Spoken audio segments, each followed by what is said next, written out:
Hi you guys, welcome back to Mayfield Ranch. Today Gary and I are going to be working on the irrigation in our raised bed garden, and we thought we would take you along with us and show you what we're doing. So first we're going to go to Home Depot, grab the drip line. This is the one we got. So if you want to screenshot this, you can. There's also this less expensive option available if you prefer it. We just found the brown one lasts years longer, so we prefer that one. Getting the watering silver hoses in here correctly where I could sort of water it evenly. I got to add one more hose going down the middle right here. So I'm cutting these to length because my measurement was kind of off a little bit. So basically what I'm going to do is I'm going to put the fittings where it runs across like this and it ties all three soaker hoses together. So we'll also have some watering on the edge of the planter right here.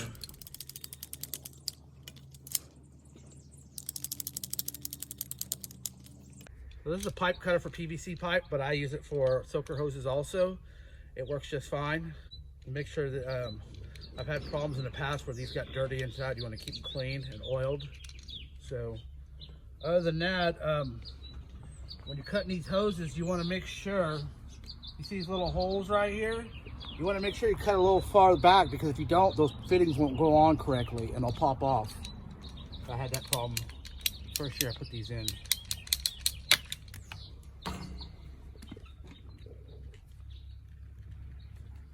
So these are Rainbird fittings. They got the lock in them so they don't pop off. Because if you just get the other ones that don't have this lock piece in it, you'll come out here and you have a flooded garden.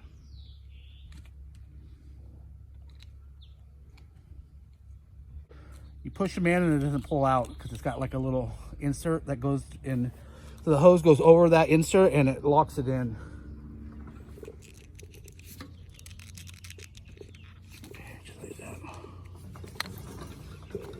Basically, I know that we're going to plant on the edge, so it's crawl up the side. So we want to get some watering over here too in this area.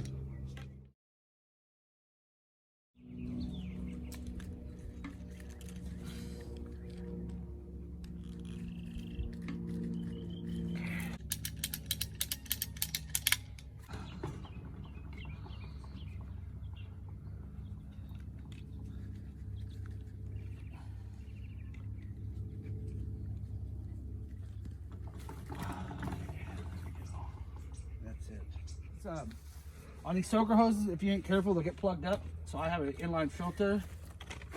So you just rinse this out and clean it and put it back in every once in a while. It keeps all the dirt from getting in the drip lines. What brand? What is it? It's Rainbird. Oh, this is our we have to hand water a lot, but this right here helps us out a lot because we both work full-time jobs. So right now I need to undo this so I can put new batteries in it and we can set it up on timers. So I got 3 zones. Each zone goes to, we got one zone goes to this big planter over here, one goes to the middle, and the other zone goes to these 2 right here.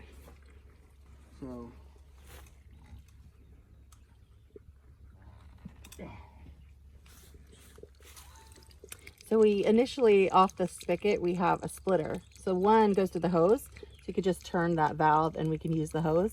And then we have this 3-way automatic valve that Gary was showing you. And we just hook 3 hoses to that. We've kind of got this little setup here where he showed you that inline filter. There's another Rainbird inline filter. You want to make sure you got a screen right here also. This also helps with any debris getting in the drip lines. So we're going to change this out and put new batteries. We use the Orbit. They last pretty good. I've only had to replace one in the last 5 years that we've lived here. I was extending this pipe so it can reach to the very end of the garden bed. You just got to make sure you get both sides. That way you pipe it up first.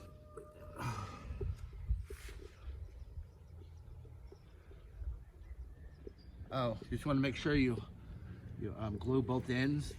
Make sure everything's clean. Always try to make sure it's clean.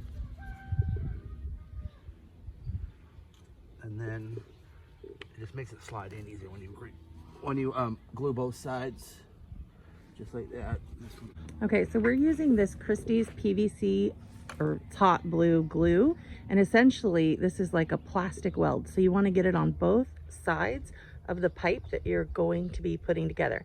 So the inside of the connector and the exterior of the pipe, you're going to put them together and give it a little twist. The twist just ensures there's good coverage of that glue and it's nice and secure and you won't have any leaks.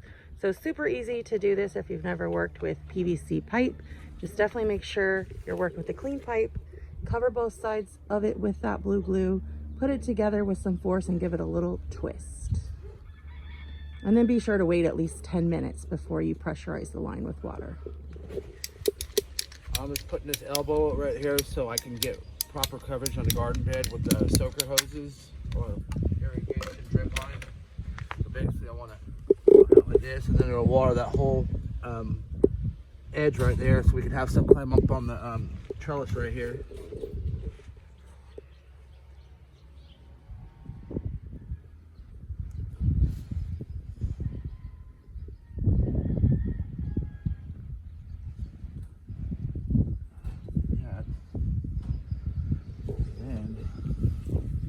So you definitely want to get 2 jars of this, because if you don't, and you're clumsy like me, you're going to end up spilling one.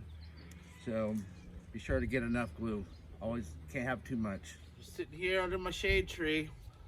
Not bloomed yet, but my roses here that are on steroids are giving me some shade. Got a little sun today, so I'm trying to limit my amount of time out in the sun, because it's actually the first hot day of the year.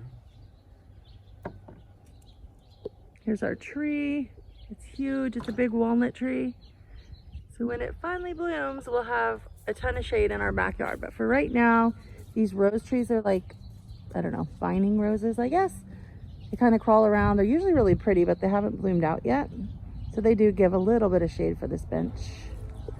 So these are new. I'm not sure about these. I'm hoping they don't pop out. They're kind of similar to those, the other ones that push in the lock. These are supposed to lock. I've never seen these style before. So I'm hoping that they don't pop off. Yeah, I don't think it will. I think it'll be fine. You just push it in. It's just like the other one. It pushes in, but it screws into this PVC. Yeah. Okay, you guys, be sure you're subscribed and you can check out more videos. There's going to be more irrigation and we're going to start getting this garden planted. So we'll see you next time.